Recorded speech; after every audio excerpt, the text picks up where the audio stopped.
এই যাত্রার খবর জানবো সহকর্মীদের কাছ থেকে। প্রথমেই যুক্ত হব সহকর্মী নাজমুল হুদার সাথে। নাজমুল, মহাসড়কে যানবাহনের চিত্র কেমন দেখছেন আর সার্বিক কি অবস্থা দেখছেন?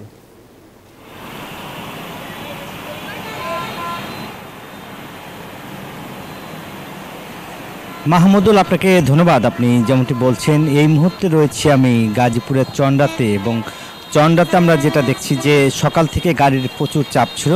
এই মুহূর্তে দুপুর পার হচ্ছে, এখন কিন্তু যে মহাসড়কে কিন্তু গাড়ির তেমন একটি চাপ নেই, এবং আমরা দেখছি যে গুরুত্বপূর্ণ যে সড়ক নবীনগর চন্ডা এবং গাজীপুর টাঙ্গাইল মহাসড়ক, সেই সড়কে কিন্তু এখন পুরা ফাঁকা, এবং এখন কিন্তু আপনি দেখতেই পাচ্ছেন যে গাড়ির যেভাবে চাপ থাকার কথা সেই চাপ কিন্তু আসলে নেই, এবং গাড়ি রয়েছে বেশ কিছু, কিন্তু তারপরেও কিন্তু যাত্রী রয়েছে প্রচুর। কিন্তু যাত্রীরা বলছে যে নির্দিষ্ট যেসব গাড়ি সেই গাড়িগুলি পাওয়া যাচ্ছে না, এবং তারপরেও ভাড়া 2 গুণ ভাড়া দিয়ে তাদেরকে যেতে হচ্ছে, 2 গুণ 3 গুণ ভাড়া বেশি দিয়ে যেতে হচ্ছে, এবং ভাড়া বেশি নেওয়ার অভিযোগও উঠেছে চালক এবং পরিবহনের বিরুদ্ধে।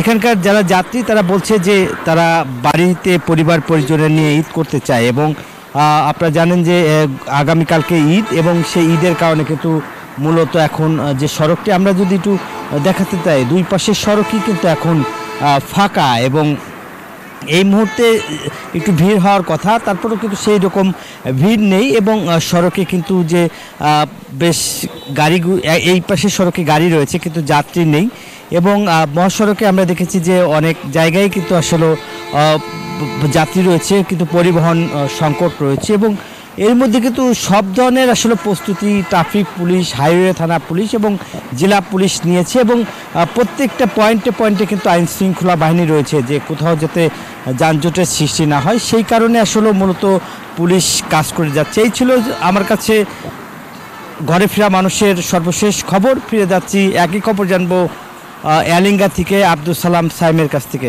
সাইম, 40% বেশি গ্লো, বিশ্বের 1 নম্বর গ্লো ক্রিম, নতুন গ্লো এন্ড লাভলি।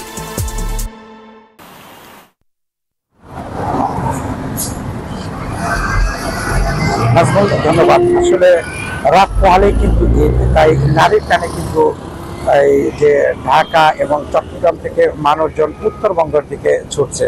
আমি এই মুহূর্তে রয়েছি বঙ্গবন্ধু সেতু পূর্ব পার এবং এলাঙ্গা মহাসড়কের অংশে। আপনি দেখতেই পাচ্ছেন যে মহাসড়কে যে বাস কিন্তু চলাচল করছে, কিন্তু গতকালকে যে বাসের চাপ ছিল সেই চাপ কিন্তু আজকে নেই, এবং যে গতকাল যে মানুষ বাসের ছাদে এবং ট্রাকে গিয়েছে সেটা কিন্তু আজকে নেই।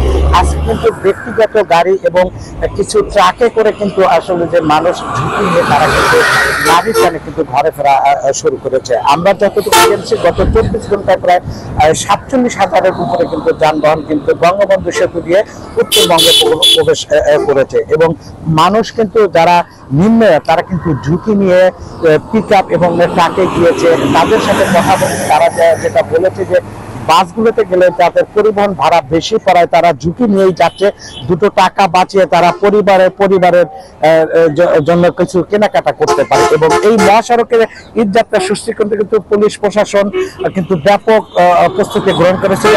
টাঙ্গাইল এবং সিরাজগঞ্জে প্রায় 14 শতাধিক পুলিশ কিন্তু মোতায়েন করা হয়েছিল, এবং ড্রোন ক্যামেরাতে মনিটরিং করা হয়েছিল। সব মিলে কিন্তু যে ভোগান্তি এবং স্বস্তি দুটো নিয়েই কিন্তু ঈদে মানুষ ঘরে ফিরছে। এই ছিল আমার কাছে মহাসড়কের ঈদযাত্রার সর্বশেষ। মাহমুদুল, আপনার কাছে। সাইম ও নাজমুল, আপনাদের দুজনকে ধন্যবাদ।